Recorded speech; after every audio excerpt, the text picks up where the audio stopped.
Okay, ich sitze hier mit Bobby Blitz von Overkill, wer kennt ihn nicht, auf dem NOAF 2022. Overkill schreiben 42 Jahre Bandgeschichte, wurde in 1980 gegründet. How does it feel to look back over 40 years on the history of Overkill? Well, it's good to be here, Mary, first of all. So, obviously, even though we look back over 40 years, there's still good things happening for us.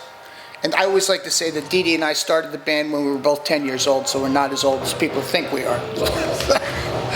But the 40 years went by like in a flash. That's what it seems like. I remember our first tour, a real tour, was over in Europe in 1986. It was the Hammersmith Roadshow. Metal Hammer Roadshow, that's right. Yeah.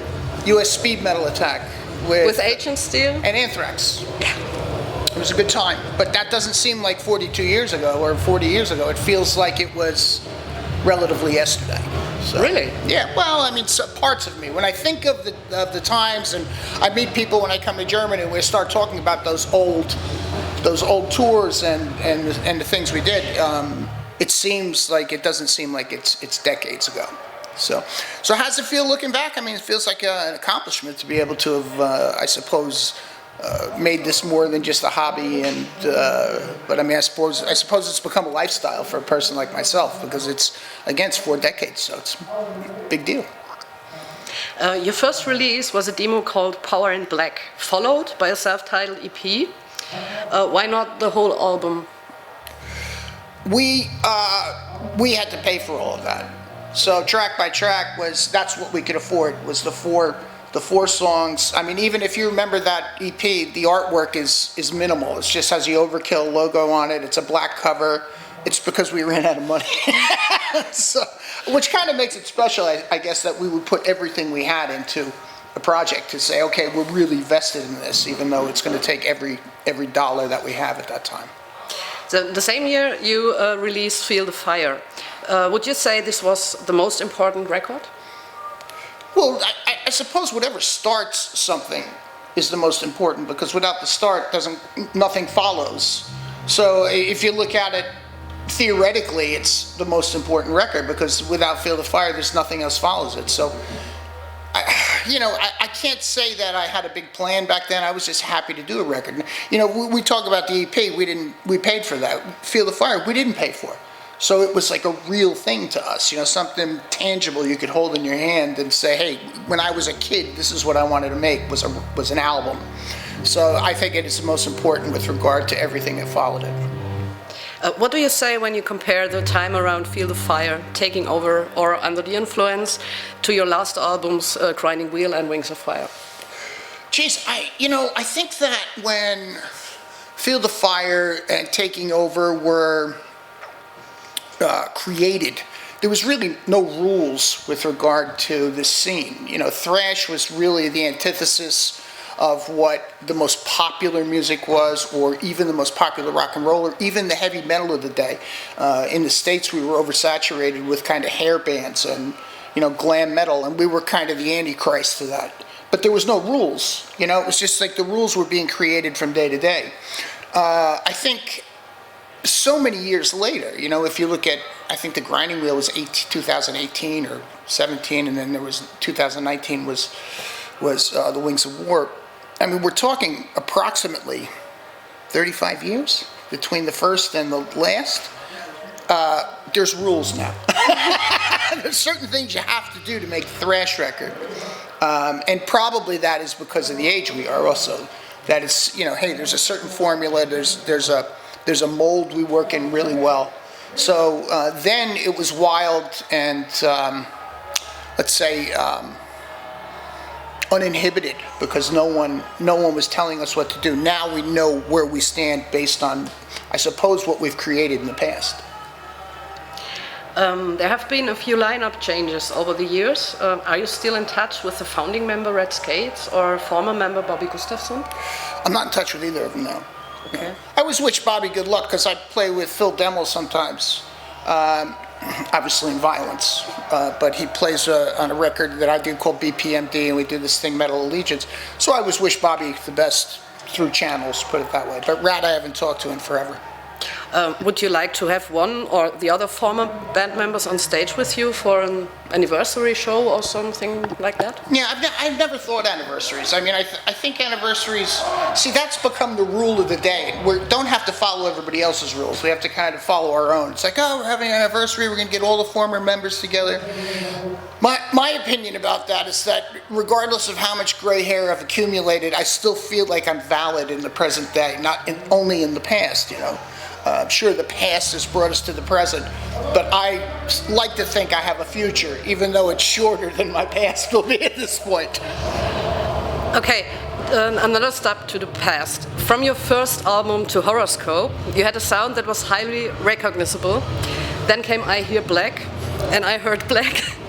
It was a very idiosyncratic sound in the overall packages of your albums.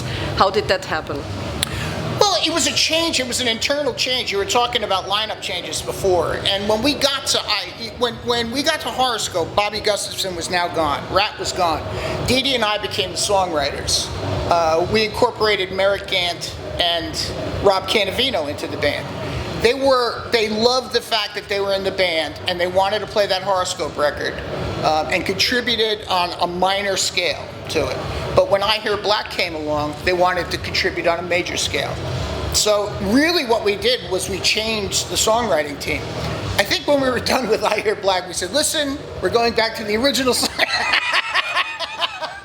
for WFO. And you can tell the difference. I mean, maybe the production is not the same as the earlier days, but the songwriting went back to more of the, that kind of bite. And I'll tell you a funny story. I think I was over here, I was doing the I Hear Black tour with Sabotage. It was when Chris Oliva was still alive. John Oliva wasn't singing, it was Zach Stevens was singing.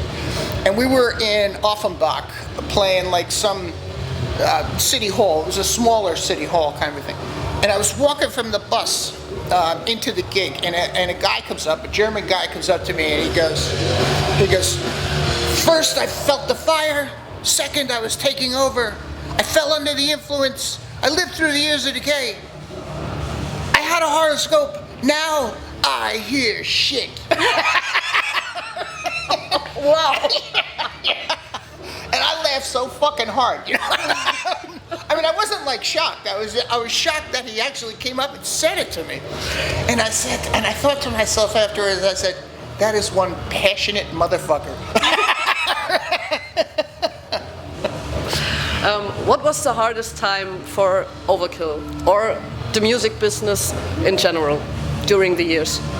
You know, Mary, there's a lot of different ups and downs. You know, I think that what we proved to ourselves, you know, when the download became this viable source of, you know, informational music that people are, you know, use, that you can put your head down and run through the wall. When grunge came along and kind of removed the heavy metal bands from the major labels, or the thrash bands anyway, the Testaments and the, you know, Exodus and Overkill, that you could put your head down, you could run through the wall. You know, it wasn't that you had to go home and complain that nobody was appreciating our genius, you know? I'm gonna go home and live with my mom in the basement because nobody appreciates my genius. So I think that Overkill learned that regardless of what other people do, it's up to us to still blaze our own path. But I think, honestly, I think the hardest time for me was the last 3 years. Yeah. Because there was nothing you could do. You couldn't say, oh, I got a set of balls and I'm going to make this happen, or you couldn't say, I'm going to put my head down. I mean, there was just too many fucking restrictions, and there was too many. It was as if the world had closed the door and locked it on everyone individually. So everyone suffered their own loss with regard to what that time has taken from us.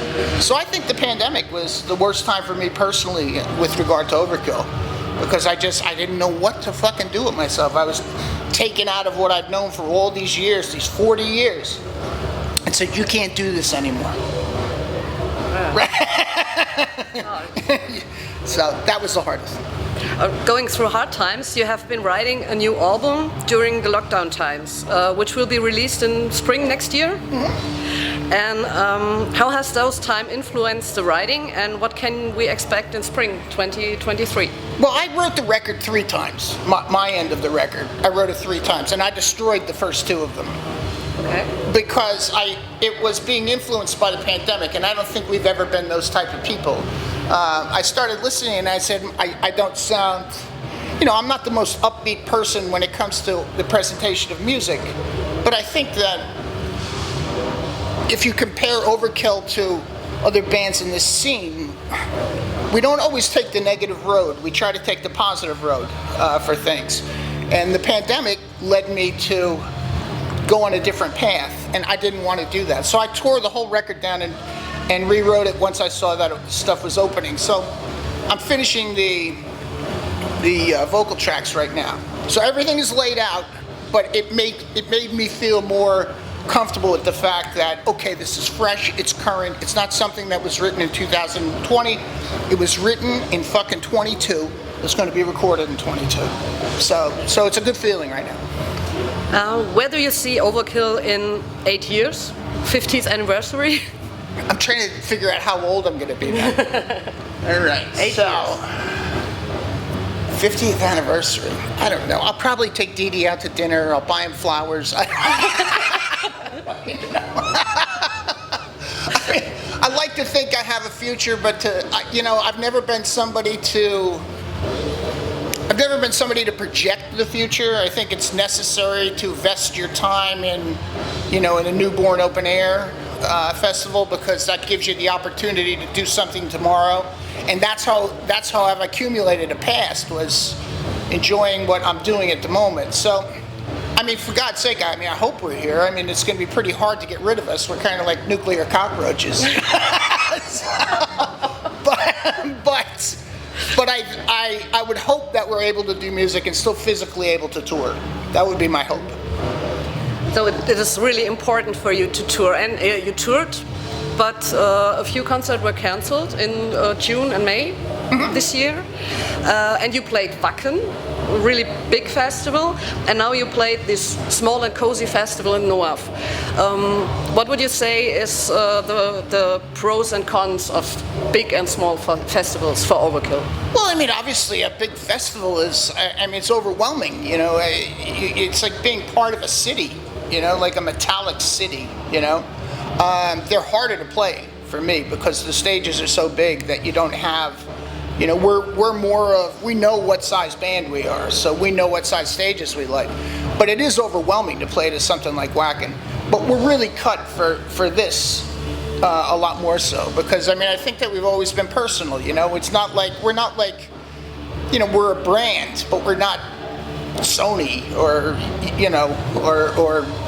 Heineken beer. We're the small brewery that makes a beer that people like and that will come to see it. So on a smaller, more intimate setting, I think that's where we excel more so. Okay, so would you like to give us an Hey NOAF? Hey what? Hey NOAF. NOAF? NOAF. I got it now. Hey NOAF.